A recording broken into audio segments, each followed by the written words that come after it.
Power, responsibility, and putting your best foot forward. Sharon Horne-Ellstrom here. Welcome to day 1947 of What's She Up To Now, documenting the journey. Originally, as I transitioned from the brick and mortar corporate world of business, lots of decades, into the online world of business. In 2017, following my divorce and divestiture of all our joint assets, I decided I wanted to still do something, but I wanted to do something that I'd always been curious about and I'd never had or never given myself permission. I had the chance to jump in before, but I never gave myself permission to. Life was busy. I was running through my life like so many of us do, trying to put our best foot forward in a lot of different arenas.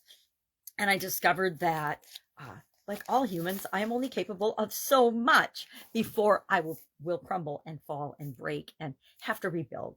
And so I found myself in the opportunity to rebuild and recreate and re-examine what I was curious about and what I was interested in.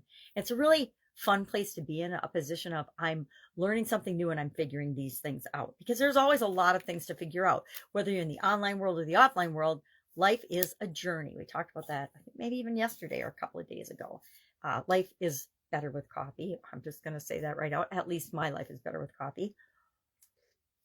So I'm going to take a little sip. It stays super hot in my thermal cups, and talk about what pieces of content were created today. Today and every day I create at least 2 pieces of content, in addition to this little video log that I keep track of what I'm doing. I am legally blind, so it's important for me to have ways to kind of keep track of and gauge what I'm working on, what's working, what's not working. Besides my scribbled in notebooks that I can't actually read, I write things down in order to reinforce them in my conscious and my subconscious mind, so I don't forget them, so I don't have to have, and I have a lot of strategies for dealing with that particular challenge in my life. So if you happen to be legally blind and you need some ideas, hit me up.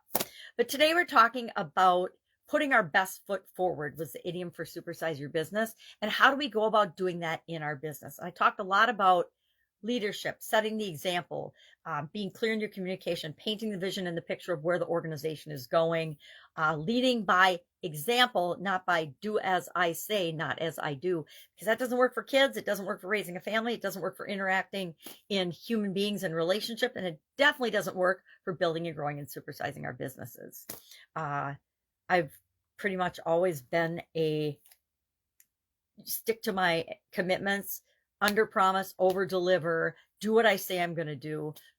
And again, I have strategies for making sure that I do what I say I'm going to do.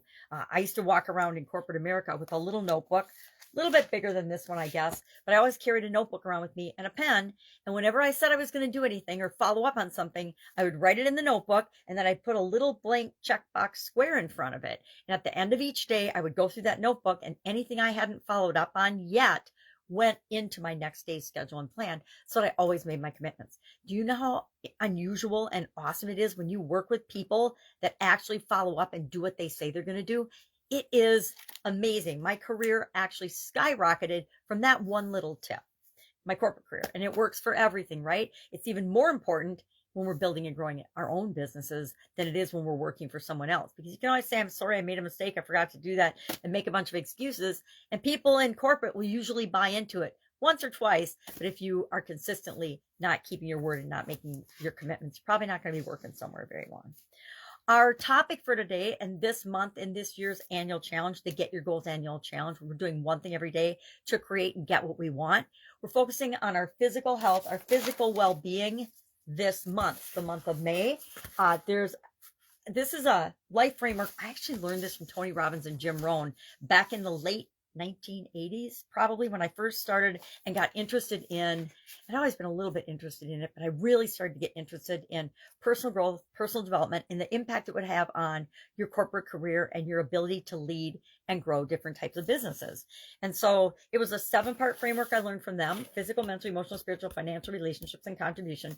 And then, following the craziness of the pandemic, our global pandemic, I added in 2021, because I was working with some coaches in this area, communication and confidence. So now I use a 9-part life framework that I use to frame and do things and make some sense out of the chaos that is normally my everyday life. So I set goals in these areas, and this year we're doing a whole challenge focused around those areas. So this month we're talking about physical well-being. And today's topic, 2 of my favorite things, are personal power and personal responsibility, and the impact they have on our ability to achieve our physical goals, and frankly goals in any other area and aspect of our life. So I shared some tidbits there, and all we're doing for our assignment is saying, okay, this is one goal that I want physically. Here's thinking with respect to personal power and personal responsibility, how I'm going to go about getting that. So that's it. That's all I've got today. If I can help you in any way, ask. Otherwise, have a fabulous day, and I'll be with you tomorrow.